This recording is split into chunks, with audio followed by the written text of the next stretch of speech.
C'est Judith des Magies de la Lune et je vous présente les chroniques lunaires, ce qui vous attend pour la semaine du 13 au 19 février.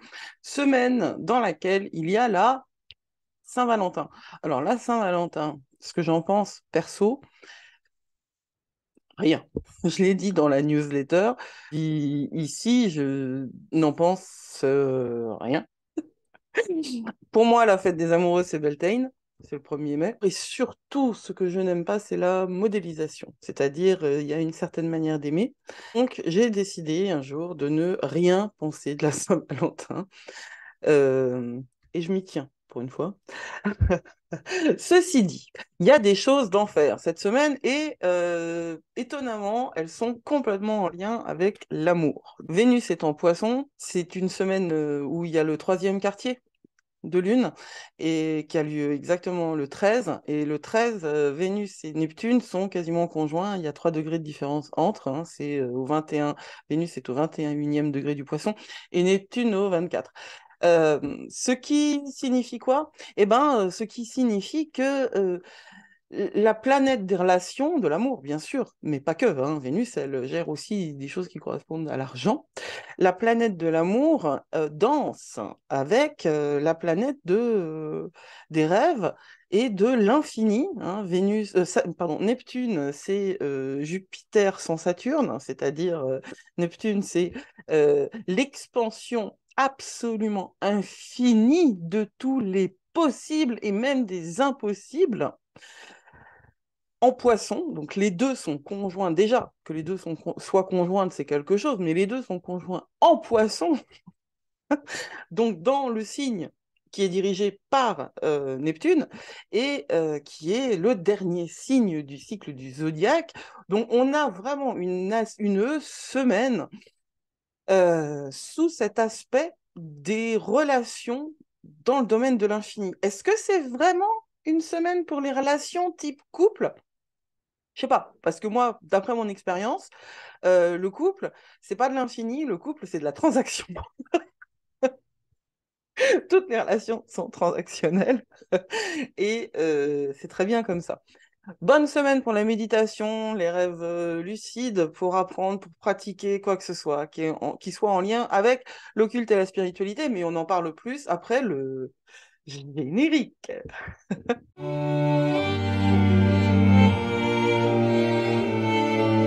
Donc, je vous ai partagé ce calendrier des magies de la Lune pour le mois de février.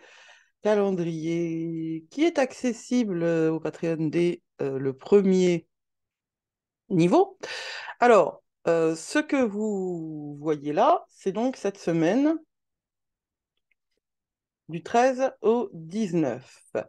Pour les abonnés à la newsletter, déjà, complètement gratuite, vous avez déjà un point de vue, parce que vous avez déjà le début de cette semaine qui vous a été proposé.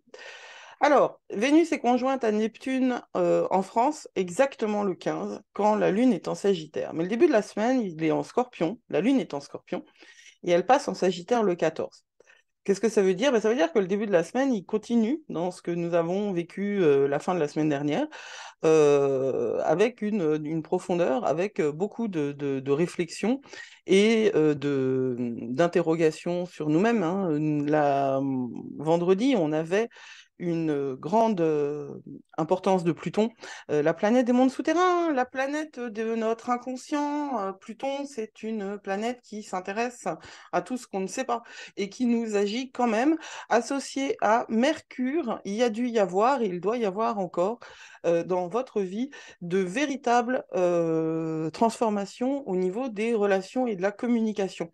Ah oui, c'est terrible, mais les tremblements de terre en Syrie et en Turquie sont complètement associés à ce qui se passe avec Uranus et les carrés, hein, le Soleil en carré à Uranus.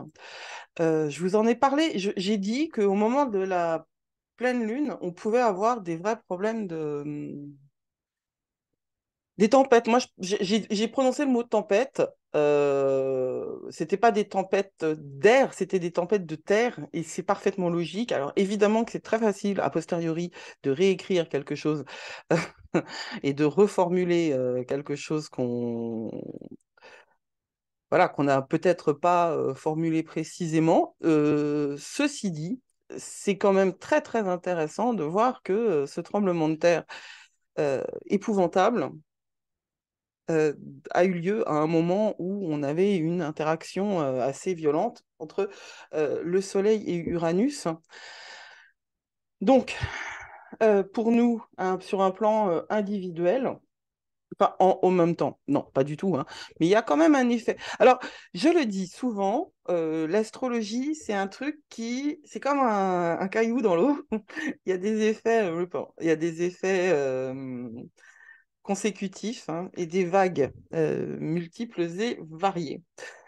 Euh, le lundi 13, la Lune est en Scorpion, donc, et elle passe en Sagittaire. Ce qui va nous intéresser, c'est donc ce que j'ai dit le 15, quand Vénus est conjointe à Neptune. Alors, Vénus conjointe à Neptune le 15 à 24 degrés du Poisson, 24 précisément. Si dans votre thème, vous avez du Poisson à 24 degrés, vous pouvez être particulièrement impacté par cet extraordinaire. C'est magnifique. En vérité, c'est magnifique. Même pour quelqu'un comme moi qui ne suis pas romantique au sens traditionnel du terme. Je suis extrêmement romantique, mais pas du tout au sens traditionnel du terme. Euh, cette conjonction, elle est précise le 15, mais elle va courir toute la semaine.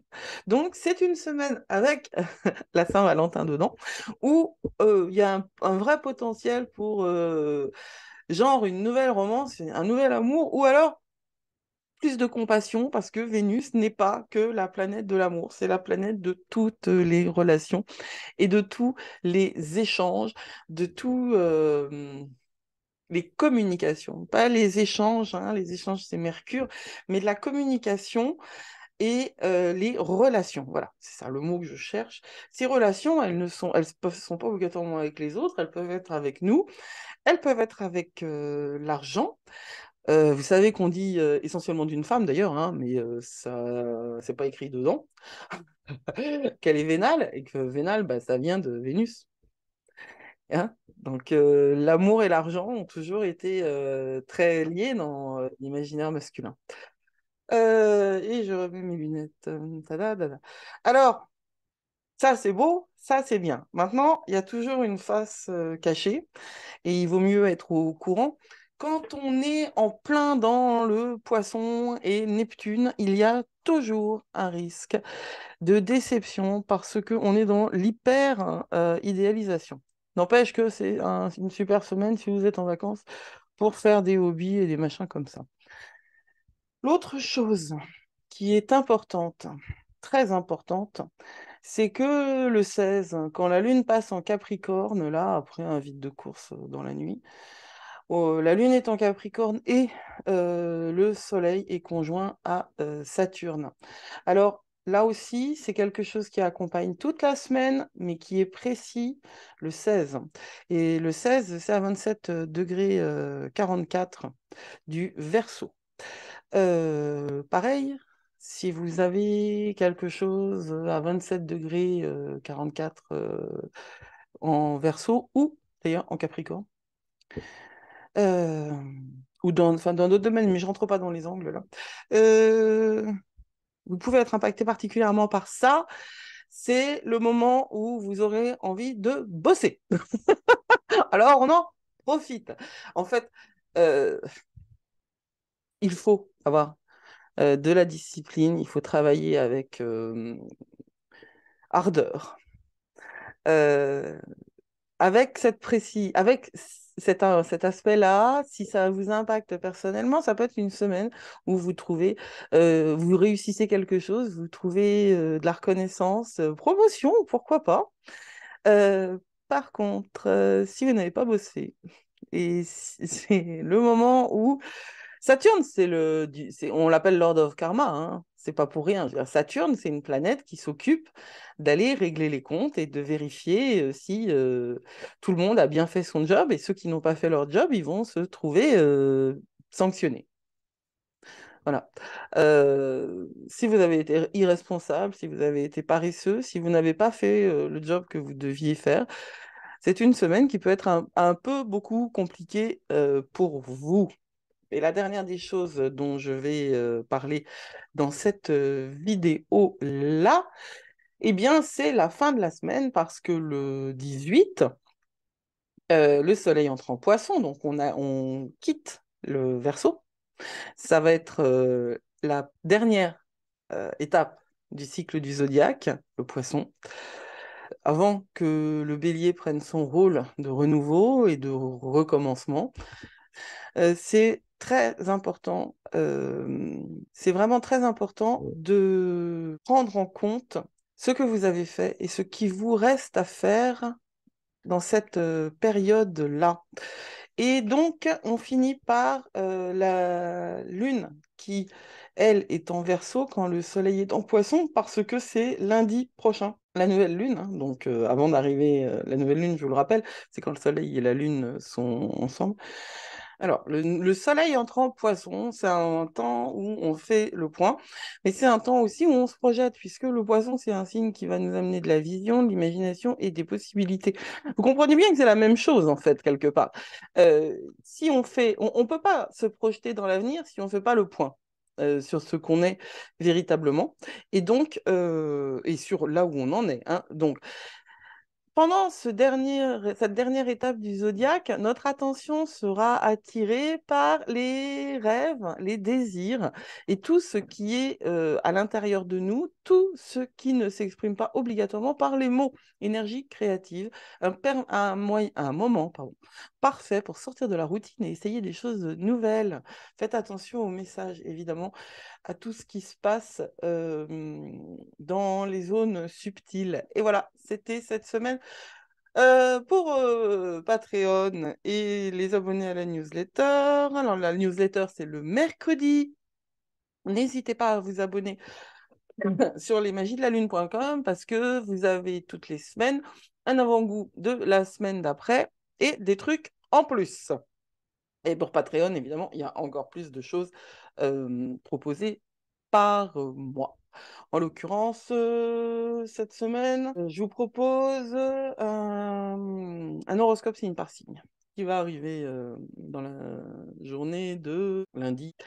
Voilà, prenez soin de vous, n'hésitez pas à me contacter si vous avez des questions, et abonnez-vous. Ah oui, j'ai oublié ça. Abonnez-vous. L'algo YouTube m'a fait des cadeaux et puis a arrêté. Je sais pas, je comprends pas bien le principe, mais c'est pas grave. Abonnez-vous s'il vous plaît si ça vous intéresse, et on se retrouve. Likez, partagez, voilà. Et on se retrouve très prochainement. Blessed be. Bonne semaine surtout, hein. Prenez soin de vous, hein. Prenez soin de vous. Le monde a besoin de vous, et de vous qui prenez soin de vous.